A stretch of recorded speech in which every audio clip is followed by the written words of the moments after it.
نحمده ونصلي على رسوله الكريم أما بعد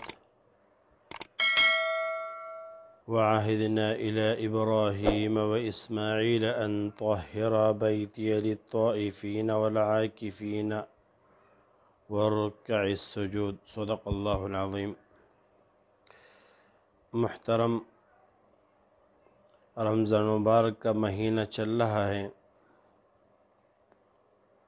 اور آج انشاءاللہ تعالی امت مسلمہ کا ایک جمع غفیر اللہ تعالیٰ کی خوشنودی کے لیے اعتکاف کے لیے بیٹھیں گے۔ اعتکاف کا سلسلہ جب سے بیت اللہ شریف آباد ہوا ہے اسی وقت سے اعتکاف کا سلسلہ شروع ہوا ہے۔ اللہ جل جلالہ ابراہیم علیہ السلام کو فرماتے ہیں، حکم دے دیا ابراہیم علیہ السلام کو اور اسماعیل علیہ السلام کو کہ اللہ کا گھر بناؤ اور ان کو طواف کرنے والوں کے لیے اور اعتکاف کرنے والوں کے لیے پاک اور صاف رکھو، للطائفین والعاکفین۔ قرآن عظیم کے اس ارشاد سے معلوم ہوتا ہے کہ اعتکاف کا سلسلہ کافی پرانا چلا آ رہا ہے۔ اسی طرح اگر ہم سورہ انبیاء کے اندر دیکھیں، ابراہیم علیہ السلام فرماتے ہیں ما هذه التماثيل التي انتم لها عاکفون، اے قوم جن مجسموں کو تم پہ روکار ہو، تم ان کے لیے اعتکاف کیے بیٹھے ہو، یہ تم کیا کر رہے ہو؟ یہ کچھ نہیں کر سکتے، یہ آپ کو کچھ نہیں دے سکتے، یہ تو خود مجسمے ہیں۔ وہاں بھی لفظ اعتکاف کا آیا ہوا ہے، وَأَنْتُمْ لَهَا عَاکِفُونَ، تم ان کے اعتکاف کرتے ہو، ان کے لیے بیٹھتے ہو۔ اور اسی طرح موسیٰ علیہ السلام سورہ اعراف میں اس کا ذکر ہے کہ جب فرعون کے چنگل سے آزاد ہو گئے، بحر قلزم میں چلے گئے، ایک قوم پر گزر گئی، وَجَاوَزْنَا بِبَنِي إِسْرَائِيلَ الْبَحْرَ فَأَتَوْا عَلَىٰ قَوْمٍ يَعْكُفُونَ عَلَىٰ أَصْنَامٍ لَهُمْ، ایک قوم تھی جو بتوں کے فروکار تھے اور بتوں کا اعتکاف کرتے تھے۔ تو اس سے بھی معلوم ہوتا ہے کہ اعتکاف کا سلسلہ کافی پرانی چلی آ رہی ہے۔ اور اسی طرح جب اللہ جل جلالہ نے موسیٰ علیہ السلام کے ساتھ وعدہ کیا کہ تورات دینے کا، اور موسیٰ علیہ السلام تورات دینے سے پہلے حکم ہوا وَوَاعَدَنَا مُوسَىٰ 40 لَيْلَةً، 40 دن اعتکاف کرنے کا۔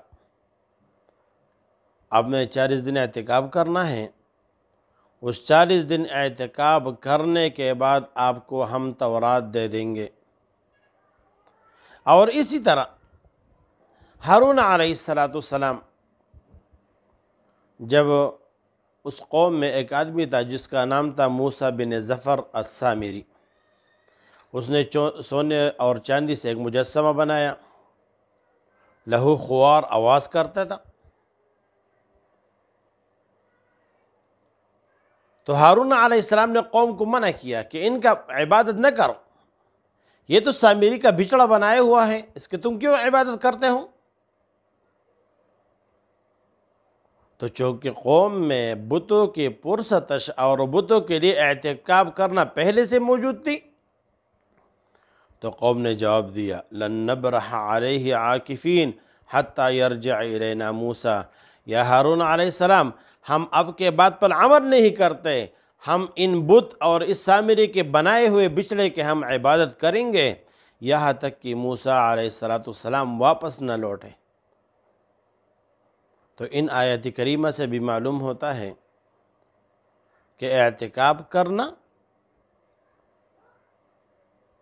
ایک جگہ پر عبادت کے لیے اپنے معبود کو بیٹھنا، یہ قرون اولیٰ اور سابقہ امم سے چلی آ رہی ہے۔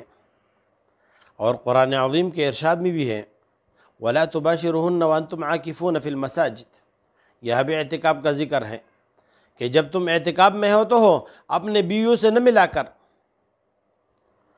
اور جب آپ صلی اللہ علیہ وسلم مکہ سے تشریف لے گئے مدینہ تو آپ صلی اللہ علیہ وسلم نے ہر سال اعتکاف فرمائی ہے، کبھی قضا نہیں کیا۔